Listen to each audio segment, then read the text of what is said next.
Next objective है वो है पर्सनल ऑब्जेक्टिव। मैंने आपको पहले भी बताया था कि कोई भी इंसान फर्म में काम करने आता है तो उसका कोई पर्सनल टारगेट भी होता है, तो वही पर्सनल ऑब्जेक्टिव को भी अभी किस में ध्यान रखना है, एचआरएम के ऑब्जेक्टिव के अंदर लेके चलना है। क्योंकि एचआरएम के ऑब्जेक्टिव के अंदर हमने ऑर्गेनाइजेशन के ऑब्जेक्टिव भी ध्यान रखने हैं और पर्सनल ऑब्जेक्टिव भी ध्यान रखने हैं। मतलब जो फर्म का खुद का टारगेट होता है ना वो भी ध्यान रखो, और जो इंसानों के जो मोटिव हैं, इंसानों का जो बेनिफिट है, उस बेनिफिट को भी ध्यान में रखना है।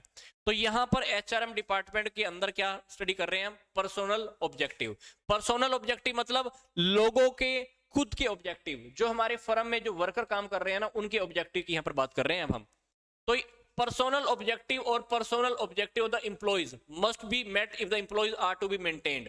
अगर हम उनको अपने पास मेंटेन करके रखते हैं, रोक कर रखते हैं, मोटिवेट करते हैं, तो उनके पर्सनल ऑब्जेक्टिव भी पूरे हो जाते हैं। Otherwise employees performance and satisfaction में decline and they may leave the organisation. कहता है कि अगर हम लोगों के ऑब्जेक्टिव को पूरा नहीं करते हैं, वो क्या करेंगे, फर्म को छोड़कर चले जाएंगे। यही होता है ना, अगर किसी इंसान के टारगेट पूरे नहीं होते, इंसान क्या करेगा, रुकते हैं वहां पर नहीं, या तो वो छुट्टी ज्यादा लेगा या हमारी फर्म को छोड़ के चला जाएगा। तो यहाँ पर ऐसे होने वाला है कि अगर इंप्लॉइज की परफॉर्मेंस अच्छी नहीं आ रही या सेटिस्फेक्शन नहीं दे रही, तो वो डिक्लाइन हो जाएगी और वो फर्म को छोड़ के चला जाएगा।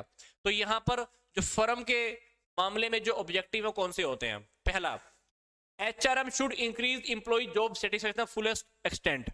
हमें एम्प्लॉइज को ये फील कराना चाहिए कि वो अपनी जॉब से सेटिस्फाई हैं और अपनी वो फुल कैपेसिटी से काम करें। यही लाइन वो पहली बार बोल रहा है कि HRM should increase employees job satisfaction. HRM को क्या करना चाहिए, एम्प्लॉइज की जॉब की सेटिस्फेक्शन को इंक्रीज करना चाहिए और उन्हें फुलेस्ट एक्सटेंट तक लेके जाना चाहिए कि उनकी हम मैक्सिमम कैपेसिटी का हम यूटिलाइज कर पाए। दूसरी बात क्या कह रहा है, HRM should also meet the self actualization needs of the employees.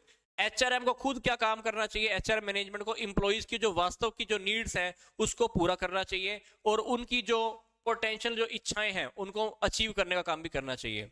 फिर HRM should assist the employees in achieving their personal goal at least in so far as these goals enhance the individual's contribution to the organization। हमको ऐसी कोशिश करनी चाहिए कि वो अपने objective को खुद भी पूरा करें। अब वो खुद पूरा करेंगे तो क्या करेंगे, हमारी फर्म के लिए बहुत अच्छे से काम करने वाले हैं। तो ये बातें यहाँ पर छोटी छोटी हैं, यहाँ पर बोल रहा है। फिर हमको क्या करना है, उनकी क्वालिटी को मेंटेन करना है और उनकी क्वालिटी को क्या करना है, डेवलपमेंट करना है।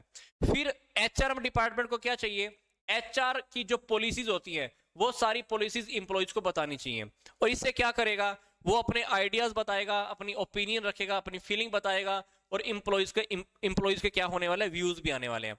मतलब हमारी फर्म में हम जो भी पॉलिसीज बनाते हैं, पॉलिसीज के बारे में हमें क्या करना है, इंप्लॉइज को बता देना चाहिए।